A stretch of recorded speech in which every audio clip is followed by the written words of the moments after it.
Welcome back to my channel મન kitchen. આજે આપણે જોવાના છીએ મટર પુલાવ। ખૂબ જ ક્વિક થઈ જાય છે અને કુકરમાં ફટાફટ થઈ જાય છે। ચલો આની રેસીપી જોઈ લઈએ। મટર પુલાવ બનાવવા માટે સૌથી પહેલાં તો આપણે બાસમતી રાઈસને 2 વખત પાણીથી ધોઈ અને 15 થી 20 મિનિટ માટે પલાળી લેવાના છે। અને મેં 1 કપ જેટલા લીધા છે। 1.5 કપ જેટલા વટાણા ફ્રેશ વટાણા લેવાના છે। 10-12 નંગ જેટલા કાજુ, અડધી ચમચી આખું જીરું, 2 લીલા મરચાં ઝીણા સમારીને, 1 ઇંચ જેટલો આદુનો ટુકડો એને ઊભી સ્લાઇસમાં જ કટ કરી લીધો છે, 1 તમાલપત્ર, 5 નંગ લવિંગ, 2 તજના ટુકડા લીધા છે અને 15 નંગ જેટલા મરી લેવાના છે અને 2 આખી મોટી ઇલાયચી।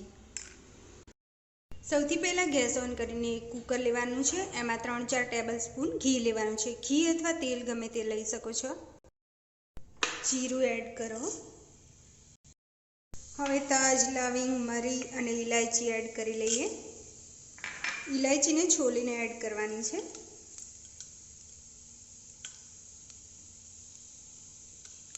તમાલપત્ર, આદુ, લીલું મરચું,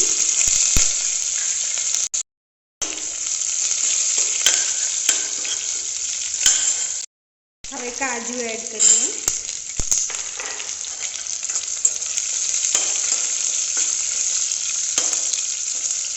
કાજુ પિંક થાય પછી વટાણા એડ કરી લઈએ।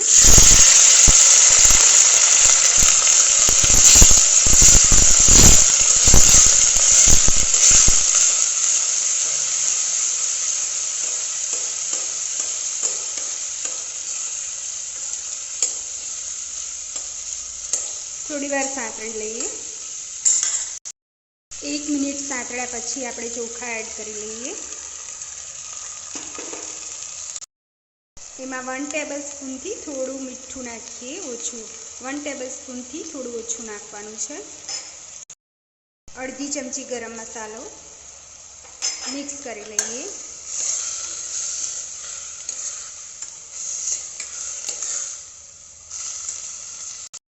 હવે અડધો નંગ જેટલો લીંબુનો રસ એડ કરી લઈએ।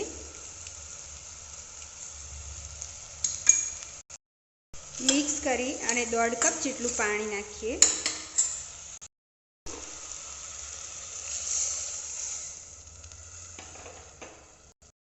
હવે કુકરનું ઢાંકણ બંધ કરી અને 1 વિસલ પાડી લઈએ। 1 વિસલ પડી ગઈ છે, ગેસની ફ્લેમ બંધ કરી લઈએ। કુકરમાંથી પ્રેશર નીકળી જાય એટલે આપણે ચેક કરી લઈએ। કુકરમાંથી પ્રેશર ઓછું થઈ ગયું છે, હવે આપણે ચેક કરી લઈએ।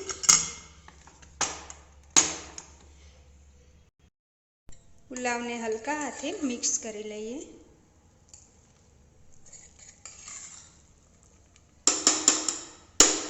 હવે 10-12 મિનિટ એમને જ રહેવા દઈએ, પછી આપણે સર્વ કરી લઈએ। સો ફ્રેન્ડ્સ, ખૂબ જ ટેસ્ટી યમ્મી એવો મટર પુલાવ આપણો ક્વિકલી તૈયાર થઈ જાય છે। એને પાપડ અને દહીં સાથે મેં સર્વ કર્યો છે। તમને મારી રેસીપી સારી લાગી હોય તો વિડીયો લાઈક કરજો અને મારી ચેનલને સબસ્ક્રાઈબ કરવાનું ના ભૂલતા। Bye, see you next time.